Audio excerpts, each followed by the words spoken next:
जय जगन्नाथ नमस्कार प्रिय दर्शक बंधु मु ज्योतिषाचार्य प्रमोद कुमार पंडा आपण स्वागत करुच्ची प्रिय चैनल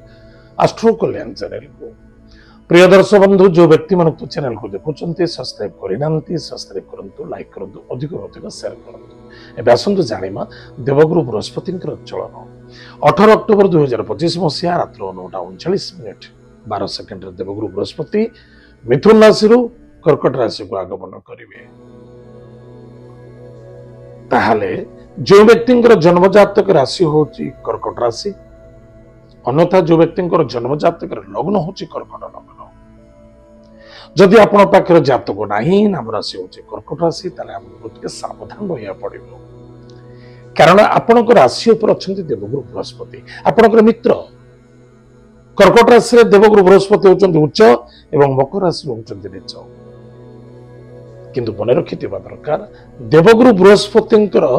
गृहटी क्यों गृह निश्चित रूप से धनुराशि एवं मीन राशि तार प्रिय दर्शक बंधु मन रखिथिबा दरकार धनुराशि अष्टम भाव वाला कि कर्कट मीन राशि पंचम भाव वाला कर्कट एवं देवगुरु बृहस्पति कर्कट राशि अच्छा निश्चित रूप से फलाफल प्रति यथेष्ट सावधान रहा। प्रथमतः सावधान रहा गुरुर अर्थ हूँ भारी गुरुर मीनिंग्स हूँ भारी वेटेड आपण पाखे से सामर्थ्य थिबा दरकार शक्ति थिबा दरकार सहन शक्ति रखिबा दरकार जे कि आपण प्रतिफलर फलित प्राप्ति करिया पाए हलचल मुंड कले जमा चलिबो नाही मन को स्थिर रखंतु गहिरा डीपली चिंता करंतु मते कौन करिवार अछि मते कौन करिबा आवश्यकता अछि मते कौन कले बेटर हबो अन्यथा दुख ही दुख देखा दबो सावधान। देवगुरु बृहस्पति प्रथम दृष्टि होछि विचार राशि जे कि आपनकर पंचम भाव बुद्धि विद्या रे पारंगमता रहिबे विद्यार्थी विद्या क्षेत्र में सफलता अर्जन करेंगे किंतु गलत वे रोजगार करने उचित नुहे चरित्र को नष्ट करने उचित नुहे कहारी व्यक्तिगत कथार कथा कहवा उचित नुहे जेको स्थान में आप इन्वेस्टमेंट करुँच यथेष्ट ध्यान दिंतु इगो रखु ना कारण देवगुरु बृहस्पति बिल्कुल पसंद नुहे इगो ताहले जदि आप इगो रखिए निश्चित रूप से कष्ट और पीड़ा पाइबे। जदि किसी गृह निर्माण करने चाहते घर जमी किसी परचेस करने सफलता किसी असुविधा होनी कारण विचार से ग्रह राज्य मंगल मंगल घरे देवगुरु बृहस्पति दृष्टि अच्छी निश्चित फलप्रद कि मन रखिथिबा दरकार पति पत्नी मध्य श्रद्धा आदरता आत्मविश्वासता रखा पति पत्नी मध्य स्वास्थ्य को लेकर चिंता देखा एवं जो स्थान में आप जॉब करुँच स्थान परिवर्तन घटपे स्थान में किसी बाधा आसपे किसी कष्ट आसपे किसी समस्या सम्मुखीन करने को पड़ पाए या यथेष्ट सावधान रखा कहारी कथार पड़ी कौन आम दूरयात्रा करुचे कौन विश्वास पैसा आदान प्रदान करुचे अन्यथा कौन कार्य करने आम जाऊे जदि कन्फर्म आप नई हयत आप धोखा खाई पारती कष्ट पाई पारती पीड़ित हो पारती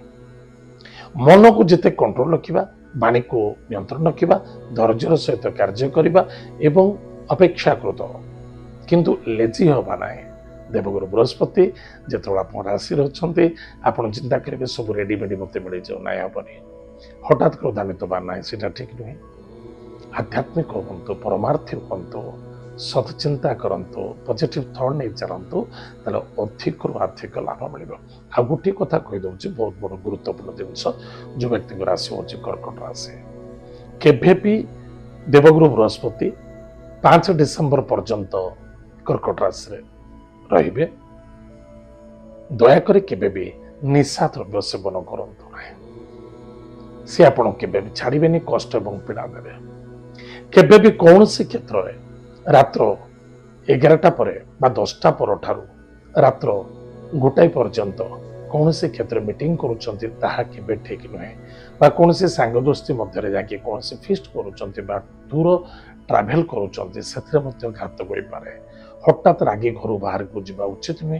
मन को कंट्रोल रखु स्वास्थ्य कमजोर अच्छे तुरंत डॉक्टर इलाज करूँ कि अवहेला करने उचित नुहे प्रतिकार प्रत्येक दिन प्रातः समय स्नानादि कार्य सारी भगवान भोलेनाथ को जलदान करूँ एतद व्यतीत कौन सी दुखी रंकी को खाली हाथ केवे फेरांतु ना। खंडे मयूर चंद्रिका छोटिया पीसटे ताकू लैमिनेट कर सबुलाई पाखे रखु ऊपर पकेट रखु निश्चित रूप से आपंकर मंगल सफलता देखा। प्रिय दर्शक बंधु एत कर्कट राशि व्यक्ति मान देवगुरु बृहस्पति चलन फलाफल आज तो समय जाए कार्यक्रम को आम ये रखुचु पुणी देखा आगामी। जय जगन्नाथ नमस्कार हरि ओम।